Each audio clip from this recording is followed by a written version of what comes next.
सामान्य साथियों, ये कलिमल हरणी माँ यमुना जी का आप दर्शन कर रहे हैं। इनका पुण्य प्रताप तीनों लोक में व्याप्त है और रवि तनुजा है। मानस में कहा है, रवि तनुजा की करत बढ़ाई। भगवान राम ने भी इनकी प्रशंसा की है। आज हम आपको ब्रज भूमि की, कहें ब्रज की अधिष्ठाती राधा रानी महारानी की उस अनुकंपा को बताने जा रहे हैं जो परम संत प्रेमानंद जी के ऊपर हुई थी। वो ये है कि ब्रजरानी राधा रानी जी ने प्रेमानंद जी महाराज को वृंदावन से वापस काशी लौट जाने के लिए क्यों और कैसे रोका। सामान्य साथियों, एक हमारे पिछले एपिसोड में आपने सुना था कि जब परम पूज्य प्रेमानंद जी एक आश्रम में रह रहे थे, उनको एक दिव्य शक्ति ने आके शक्तिपात किया और इसके कालांतर में उनको अद्वितीय ऊर्जा और अतुलित अध्यात्म बल का आभास हुआ। कालांतर में वो काशी थे पहुँचे और वहाँ एक और परम संत ने उनको प्रभु कृष्ण राधा की लीला देखने के लिए प्रेरित किया और उस रास लीला से इतने प्रभावित होकर कि वो उसी में सुदबुद में लीन हो गए और फिर वो वृंदावन आ गए। अब जब वृंदावन आ गए, आगे की जो उनकी मैं कहूँ प्रभु की कृपा कहें, राधा रानी कृपा कहें, किस तरह हुई बताने जा रहा हूँ। जब ये यहाँ आ गए तो इनके परम पूज्य संत जी के अनुसार न उनके पास कोई एक पैसा था, न एक इंच जमीन थी, न किसी को जानते थे। बस यही घूमते हुए उन्होंने पूछा कि हम यहाँ बांके बिहारी जी, राधा रानी जी के दर्शन करना चाहते हैं। तो एक संत ने कहा, एक आश्रम है, आप यहाँ चले जाएं। ये गए और उस आश्रम में साधु सेवा चलती थी। रुक गए वहाँ और अपनी जिज्ञासा बताई। एक दो संतों ने कहा कि चलो हम आपको बताते हैं। फिर वो आए और वहाँ जितने वृंदावन में तीर्थ हैं सबके दर्शन कराए, बांके बिहारी की जी के दिव्य दर्शन किए। और महाराज श्री के अनुसार उन दिनों मथुरा दास जी एक परम विद्वान थे जिनकी वाणी से अमृत झरता था या अमृत प्रभावित होता था। भक्तमाल की कथा कहते थे। तो पूज्य महाराज जी ने बताया कि मुझे 3 महीने उस कथा में इतने रसमग्न हो गए कि मुझे आभास नहीं हुआ, मुझे 3 महीने बीत गए। जब 3 महीने व्यतीत हो गए, अभी सोचा कि चूंकि काशी में हम रहते थे, हम नित्य भजन करते थे, यहाँ आकर के अब मेरा वो क्रम टूट गया है। चूंकि संतों के साथ रहते हैं, आश्रम बड़ा है, साधु सेवा होती है, एकांतवास नहीं है।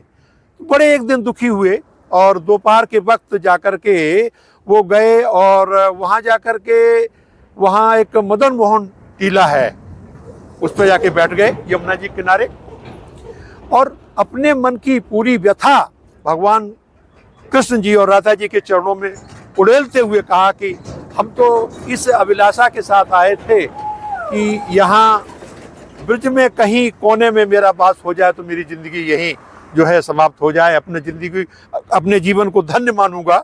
लेकिन परिस्थितियाँ कुछ ऐसी लग रही हैं कि मुझे यहाँ कोई आसरा नहीं दिख रहा।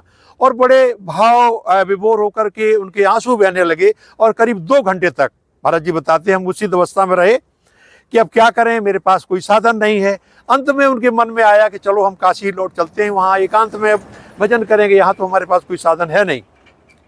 इसके बाद महाराज श्री ने बताया कि जैसे ही हम उस टीले से नीचे उतरे तो देखा कि एक भव्य दिव्य बालिका अलौकिक रूप है और भाग के आई और उनका अचला पकड़ के चारों तरफ घूमने लगी और कहा, जाएगो बाबा, जाएगो बाबा, जाएगो बाबा।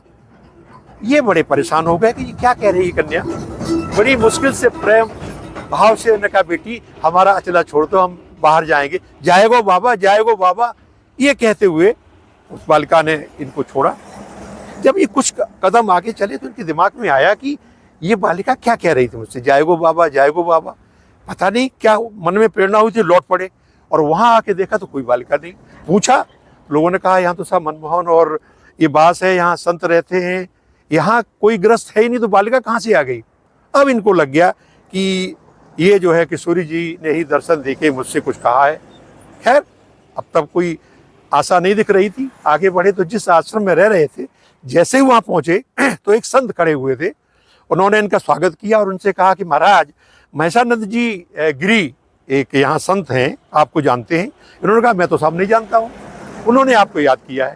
तो इन्होंने कहा कि भाई हम किस लायक हैं, किस काम के, बोले उनको याद किया है। उस आश्रम के संतों ने कहा कि भाई अच्छे संत हैं, बुलाए तो चले जाओ। तो ये गए। जैसे गए तो वहाँ जाके उन्होंने स्वागत किया, कहा कि आइए महाराज, हम आपकी मनोदशा जानते हैं, आप बड़े प्रकांड कोटि के भक्त जो है संत हैं, मैंने पहचान लिया है, और एकांतवास के लिए आप दुखी हैं, तो आपको मैं एक कक्ष दे रहा हूँ, ये कमरा है, इसमें आप रहिए और आराम से भजन करिए। इसके बाद पूज्य स्वामी जी के अनुसार कि मैं इसके बाद फिर ब्रज में आप देख रहे हैं किस अवस्था पर पहुंच गया। यहाँ मैं ये आपको बताना चाहूँगा कि राधा जी के दर्शन करने के बाद उनके मन में जो प्रेम या भक्ति भाव के जो एक उद्गार निकले, वो भाई जी हनुमान प्रसाद पोद्दार ने अपनी परम जिसे कहें कि पावन पुस्तक भक्त रत्नाकर में लिखा है। उसकी कुछ पंक्तियां मैं आपको उद्धृत कर रहा हूं, जो कि उनके जीवन में उनके प्रभाव से मुखरित होती थी, जो पूज्य प्रेमानंद जी के ही भाव में वो अक्षरित होती थी। वो ये है कि जन्म जन्म से लगी हुई थी जिनके दर्शन की आशा, रूप सुधा वारिद अवगाहन की थी मन में अभिलाषा, जिसने अपने मिलने की व्याकुलता भर दी थी मन में, और क्या था, बिरहा नल था धधक उठा जिससे उसके सारे तन में।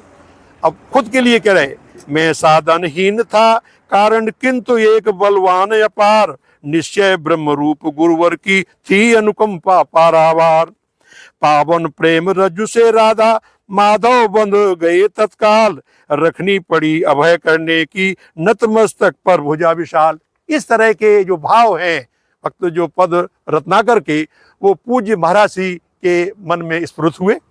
तो सम्मानित साथियों, आज ब्रजभूमि की जो पावनता में परम पूज्य प्रातः स्मरणीय प्रेमानंद जी महाराज को राधा रानी ने कैसे रोका, और आप आज देख रहे हैं कि अंतर्राष्ट्रीय क्षितिज पर संतों की गरिमा और पूज्यता में वो नंबर मैं कहूँ प्रथम सीढ़ी में दिखाई दे रहे हैं, और उनकी महिमा, उनका चरित्र, उनका गुणगान समस्त अध्यात्म जगत में, संत जगत में भरपूर हो रहा है। तो ये सब राधा रानी की कृपा है। तो सम्मानित साथियों, आज हम इस संवाद यात्रा को यहीं विराम देते हैं। आगे फिर आपसे चर्चा होगी, तब तक के लिए हम आपसे आज्ञा चाहेंगे। राधे राधे।